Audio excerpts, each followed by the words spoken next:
सामान्य विज्ञान कक्षा 7वीं लेसन नंबर 3 प्राकृतिक संसाधनों के गुणधर्म। बच्चों, इस लेसन में हम लोगों को हवा, पानी और मृदा, इनके गुणधर्म और इनके उपयोग ये समझने हैं। तो सबसे पहले हम लोग लेसन की शुरुआत करेंगे हवा के गुणधर्मों के साथ। बच्चों, हवा आप लोगों को पता है, हमारे चारों ओर हवा का अस्तित्व है।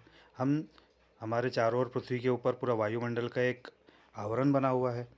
तो ये हवा क्या है? हवा बच्चों, हम लोग दिखाई नहीं देती हवा हमको, लेकिन हम लोग सिर्फ हवा के अस्तित्व को अनुभव कर सकते हैं। हम लोग हवा को महसूस कर सकते हैं।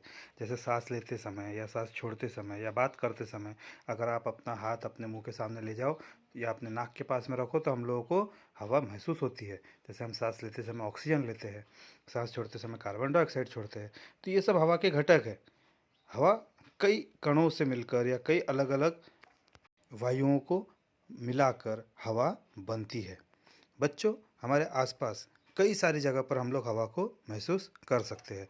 अब इस हवा के हम लोग को गुणधर्म देखने हैं कि ये हवा में कौन कौन से गुणधर्म होते हैं। तो यदि हवा की बात की जाए तो सबसे पहला हवा का गुणधर्म, हवा का भार होता है। हवा का भार होता है, हवा का द्रव्यमान भी होता है। अब आप लोग बोलेंगे बच्चों कि हवा में द्रव्यमान कैसा होता है, ये हम कैसे प्रूफ करेंगे? तो इसका छोटा सा प्रूफ मैं आप लोगों को बताता हूँ। यहाँ आप लोगों को एक चित्र दिखाई दे रहा है। यहाँ दो गुब्बारे लटकाए हुए थे एक लकड़ी के ऊपर, ठीक है। दोनों भी गुब्बारे इस प्रकार से लटकाए हुए थे कि वो दोनों में समान हवा भरी हुई थी, दोनों एक समान लटकाए हुए थे। लेकिन जब एक गुब्बारा हम लोगों ने फोड़ दिया तब हमको ऐसा दिखाई देगा कि लकड़ी जो है वो पूरी तरह से झुकी हुई है। इससे क्या सिद्ध होता है कि जिस बलून में या जिस गुब्बारे में हवा ज़्यादा है वो झुक गया, और जिसमें हवा निकल गई वो वाला भाग क्या हो गया, ऊपर उड़ गया। इसका मतलब हवा में द्रव्यमान होता है, हवा में भार होता है।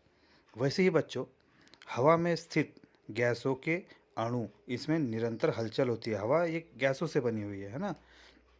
इन सभी गैसेस जो है ये अणुओं से बने हुए होते हैं, गैसेस के अणु रहते हैं।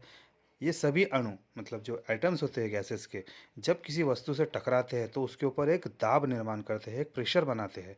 हवा के इसी दाब को वायुमंडलीय दाब कहते हैं। अब ये वायुमंडलीय दाब को समझने के लिए हम लोग इसका एक उदाहरण ले सकते हैं बच्चों, कि वायुमंडलीय दाब होता कैसा है। जैसे आप लोगों ने इंजेक्शन की खाली सिरिंज को देखा है ना, इंजेक्शन या पिस्टन, ठीक है। अब इंजेक्शन की जो खाली सिरिंज रहती है, जब हम उसको भरकर उसके सामने यदि उंगली से उसे बंद कर दे तब हमको वायुमंडलीय दाब महसूस होता है। उसे जब हम लोग दबाएंगे तो हमको दिखाई देगा कि हमारे हाथ पे हमको प्रेशर महसूस हो रहा है ना। तो ये हो गया वायुमंडलीय दाब का उदाहरण, ठीक है। मतलब इस प्रकार हवा अपने जो हवा के कण हैं वो अपने परिसर के ऊपर एक दाब निर्माण करते हैं, जिसे वायुमंडलीय दाब कहते हैं, ठीक है। अब ये वायुमंडलीय दाब जो है ये सभी दिशाओं में समान होता है। वायुमंडलीय दाब जो है ये सभी दिशाओं में एक समान होता है। जैसे इसका भी आपको उदाहरण देता हूँ। यही इंजेक्शन की सिरिंज, यदि हम लोग इसको विपरीत दिशा में खींचे और छोड़ दे, सामने से देखो हमने उसको बंद करके रखा हुआ है, ठीक है, और पीछे से जब हम लोग उसको विपरीत दिशा में जब भी हम खींच कर छोड़ेंगे तो वो उसी स्थिति में वापस आ जाएगी। मतलब वापस वो अंदर थोड़ी सी ढकेली जाएगी और उसी स्थिति पर आ जाएगी। इससे क्या सिद्ध होता है कि वायुमंडलीय दाब सभी दिशाओं में एक समान होता है। बच्चों, 1726 में एक स्वीडिश वैज्ञानिक थे, डैनियल बर्नौली। इन्होंने एक सिद्धांत बताया था कि हवा का वेग बढ़ने पर उसका दाब कम होता है, जबकि हवा का वेग कम होने पर उसका दाब बढ़ता है। मतलब हवा जब तेजी से बहेगी तो उसका जो दाब है वो कम हो जाएगा, और जब हवा का वेग कम होगा, जब हवा धीरे धीरे बढ़ेगी बहेगी तो उसका दाब भी बढ़ेगा, है ना। अब बच्चों, इसी सिद्धांत को यदि हम लोग किसी और तरीके से देखा जाए तो आप लोगों ने फव्वारा देखा है, फव्वारे का निर्माण किस प्रकार से होता है ना। अब एक छोटा सा फव्वारा हम लोग घर में भी तैयार कर सकते हैं। कैसे करेंगे?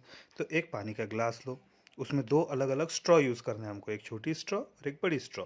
बड़ी वाली स्ट्रॉ को ग्लास के बीचों बीच में लगाना है, ग्लास को पानी से भर देना है। अब क्या होगा, जब ग्लास के अंदर स्ट्रॉ हम लोग डालेंगे तो स्ट्रॉ में थोड़ा सा पानी हमको भरा हुआ दिखाई देगा, लेकिन ये पानी ऊपर तक नहीं आएगा क्योंकि ऊपर वायुमंडलीय दाब है ना। अब इसे कम करने के लिए हम क्या करेंगे, एक दूसरा स्ट्रॉ लेंगे छोटा, जिसको हम लोग बिल्कुल इसके समकोण में रखेंगे, जैसे आपको चित्र में दिख रहा है। इसके समकोण में लगाकर उस पर फूंक मारेंगे। जब हम लोग फूंक मारते हैं तो क्या होता है कि जो नीचे जो स्ट्रॉ लगा हुआ है ग्लास के अंदर, उसमें की हवा बाहर निकलती है, क्योंकि हमारे फूंक मारने से वो पूरी हवा को गति मिली। हवा में गति मिली तो उसका दाब कम हो गया, जिस कारण वो जगह पर वायुमंडलीय दाब कम होने के कारण जो पानी है जो ग्लास में था वो पानी अब ऊपर उठता है। पानी ऊपर उठकर वो स्ट्रॉ के ऊपर तक आता है, और वहाँ से जितने जोर के हम लोग पानी के ऊपर अपनी फूंक मारेंगे उतनी ही जोर के हमको दूर फैला हुआ फव्वारा उतना ही दिखाई देगा। तो बच्चों ये फव्वारा इसी बर्नौली सिद्धांत के ऊपर कार्य करता है। तो इस प्रकार बच्चों हम लोगों ने बर्नौली सिद्धांत की जानकारी प्राप्त की। अब जब दो स्थानों में हवा का दाब में अंतर होता है, अब बच्चों हवा जब बहती है तो ऐसा लगातार हर जगह पर समान बहती है क्या? नहीं।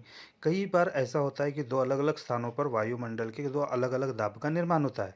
जैसे किसी जगह पर हवा में अधिक दाब वाले स्थान बनते हैं तो कहीं पर कम दाब वाला स्थान बनता है। और हवा का जो प्रवाह है वो अधिक दाब वाले स्थान से कम दाब वाले स्थान की ओर होता है। उस समय जो हवा बहती है उसे हम पवन कहते हैं।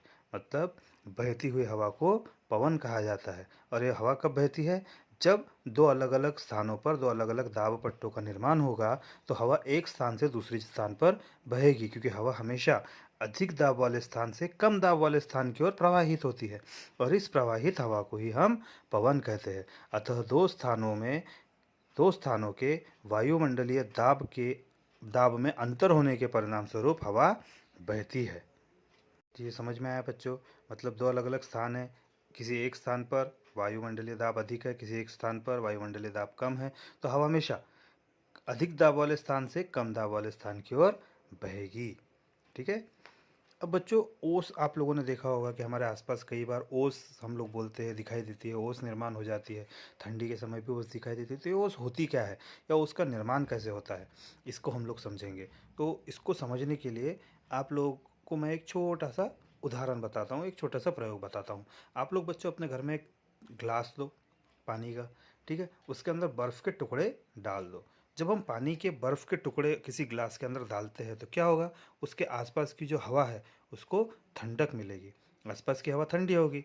तो हवा में वाष्प के रूप में स्थित पानी को ठंडी प्राप्त होने के कारण पानी का संघनन होने लगता है। मतलब जैसे जैसे हमारे आसपास की हवा ठंडी होगी उसका संघनन होगा और यही संघनन होने के कारण ये जो अपने आसपास की हवा है इसका रूपांतरण होता है वाष्प में। जब हम लोग ग्लास के अंदर बर्फ़ के टुकड़े रखते हैं तो उसके बाहर की जो हवा है वो ठंडी होती है, जिसके कारण हमें ग्लास के ऊपर छोटी छोटी सी बूंदें दिखाई देती है पानी की। ये बूंदें जो उसके ऊपर बनती है ये इसी संघनन के कारण बनती है। मतलब हवा में आर्द्रता का अनुपात अलग अलग स्थानों पर अलग अलग होता है। उसी प्रकार दिन भर में हवा की आर्द्रता का अनुपात भी बदलता है। हवा में आर्द्रता का अनुपात उसके वाष्प को संग्रहित करने की क्षमता के कारण होता है। जैसे रात में जब हवा का तापमान कम होता है तब उसमें वाष्प अधिक जमा होती है, हवा वाष्प का निर्माण भी अधिक होती है, वाष्प को संग्रहित करने की क्षमता कम होती है। उस समय हवा के अतिरिक्त वाष्प का पानी के बूंद में रूपांतरण हो जाता है, इसे ही हम ओस कहते हैं।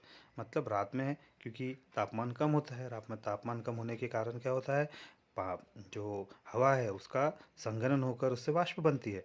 लेकिन हमारे पास की जो हवा है उसमें वाष्प धारण करने की जो क्षमता है ये कम है। उस समय जो अतिरिक्त वाष्प है उसका रूपांतरण पानी की बूंदों में हो जाता है, जिसे हम ओस कहते हैं।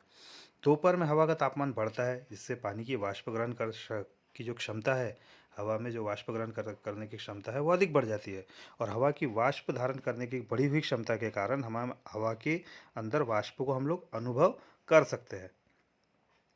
ठीक है। तो बच्चों इस प्रकार हम लोगों ने हवा के कई अलग अलग गुणधर्म देखे। अब बच्चों हवा का एक अंतिम गुणधर्म जिसे हम लोग प्रकाश का प्रकीर्णन के नाम से समझेंगे। हवा कुछ गैस, धूल कण, धुएं और वाष्प जैसे अति सूक्ष्म कणों से बनी हुई है। ये तो आप सभी को पता है कि हवा जो है ये कई छोटे छोटे कणों से, धूल कण, कई सारे गैस, है ना, धुएं, इन सबको मिलाकर हमारी हवा बनती है। तो इस कारण वायुमंडल में प्रकाश का प्रकीर्णन होता है। प्रकीर्णन कैसा होगा? जब प्रकाश की किरणें अत्यंत सूक्ष्म कणों पर गिरती है तब ये कण सभी दिशाओं में प्रकाश को फैलाते हैं। मतलब जब प्रकाश की किरणें हवा के ऊपर गिरती है तो ये हवा की जो प्रकाश की किरणें हैं उनको सभी दिशाओं में फैलाते हैं। इस प्राकृतिक घटना को प्रकाश का प्रकीर्णन कहते हैं, जिसको स्कैटरिंग ऑफ लाइट भी हम लोग कहेंगे। ठीक है बच्चों। अब तापमान नियंत्रण, यहाँ पर बच्चों हवा के जो पूरे गुणधर्म हैं वो पूरे खत्म हो गए हैं। हवा के गुणधर्म हम लोगों ने क्या क्या सीखा कि हवा में भार होता है ना, हवा में स्थित गैसों के अणु निरंतर हलचल करते हैं।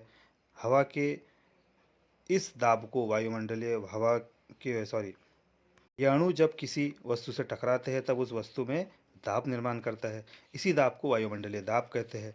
वायुमंडलीय दाब सभी दिशाओं में एक समान होता है। है ना। हवा का वेग बढ़ने पर उसका दाब कम होता है, जबकि हवा का वेग कम होने पर उसका दाब बढ़ता है। वैसे ही हवा हमेशा अधिक दाब वाले स्थान से कम दाब वाले स्थान की ओर प्रवाहित होती है। इस प्रवाहित या बहती हुई हवा को हम लोग पवन कहते हैं। तो इस प्रकार बच्चों हम लोगों ने हवा के कई सारे गुणधर्म देखे। अब हम लोग बात करेंगे तापमान नियंत्रण के बारे में। टेम्परेचर कंट्रोल कैसे होता है, मतलब पृथ्वी पर जो तापमान है ये कैसे बढ़ना है। बच्चों, जैसे सूर्य के चारों ओर कई सारे ग्रह हमेशा सूर्य की परिक्रमा करते रहते हैं। इन ग्रहों में से पृथ्वी भी एक है। पृथ्वी का स्थान सूर्य से तीसरे नंबर पे आता है ना। अब पृथ्वी सूर्य से जो पृथ्वी को जो पूरी ऊर्जा प्राप्त होती है वो केवल सूर्य से प्राप्त होती है। पृथ्वी को सूर्य से जो ऊर्जा प्राप्त होती है उस ऊर्जा को पृथ्वी ऊष्मा के रूप में वापस उत्सर्जित करती है। पृथ्वी के चारों ओर उपस्थित जो हवा है हवा की वाष्प है, कार्बन डाइऑक्साइड है, जैसे कई सारे जो घटक है, ये सभी इस ऊष्मा का कुछ भाग अवशोषित कर लेते हैं और हवा में अन्य घटकों को दे देते हैं, जिस कारण पृथ्वी का पृष्ठभाग गर्म रहता है ना। पृथ्वी का पृष्ठभाग गर्म होने के कारण ही पृथ्वी पर सजीव सृष्टि निर्मित हुई है। पृथ्वी पर हवा यदि नहीं होती तो पृथ्वी का तापमान जितना अभी है उससे काफ़ी कम हो जाता था, है ना। मतलब अभी जो पृथ्वी का हमारा तापमान नियंत्रित है, जिस कारण पृथ्वी पर सजीव सृष्टि का निर्माण हुआ है, वो क्यों हुआ है? क्योंकि पृथ्वी क्या करती है, जो सूर्य से ऊर्जा प्राप्त होती है उसको अपने चारों ओर जो उसके हवायु का वाष्प है, कार्बन डाइऑक्साइड है, जैसे अलग अलग जो गैसेस है, इन गैसेस को ये गैसेस वो सभी ऊर्जा को अवशोषित करते हैं और उसको अन्य घटकों को दे देते हैं, जिसके कारण पृथ्वी के ऊपर वायुमंडलीय दाब होने के कारण या वायुमंडल होने के कारण पृथ्वी का पृष्ठभाग गर्म रहता है। इसी प्रकार पृथ्वी का तापमान नियंत्रित रहता है। वैसे बच्चों, ध्वनि का संचरण, साउंड ट्रांसमिशन कैसे होता है? तो ध्वनि का संचरण केवल तब होगा जब हम ध्वनि के संचरण के लिए किसी माध्यम की आवश्यकता, और यह माध्यम रहती है हवा। आसपास के परिसर में सुनाई देने वाली सभी आवाज़ हमारे कानों तक केवल तब पहुंचती है जब हम लोगों के बीच में हवा उपस्थित हो। तापमान में परिवर्तन के कारण हवा का घनत्व भी बदलते रहता है। ठंड में हवा का घनत्व बढ़ता है ना। जैसे शीत ऋतु में यदि आप ध्यान देंगे ठंडी के समय, तो ट्रेन की आवाज़ कई दूरी तक सुनाई देती है ना। मतलब हवा का ध्वनि का संचरण होने के लिए हवा अति आवश्यक है। हवा के अंदर ही ध्वनि का संचरण सर्वाधिक होता है ना। जब यदि हमारे आसपास ध्वनि न हो तो क्या होगा? हवा एक जगह से दूसरी जगह पहुंचेगी क्या? हमारी जो ध्वनि है वो एक जगह से दूसरी जगह पहुंचेगी क्या? नहीं पहुंच सकती। तो हमारी ध्वनि को एक जगह से दूसरी जगह पहुंचाने के लिए बीच में एक माध्यम की आवश्यकता होती है, और वो माध्यम हमारे बीच में रहता है हवा। तो बच्चे, इस प्रकार हम लोगों ने हवा की पूरी जानकारी प्राप्त की।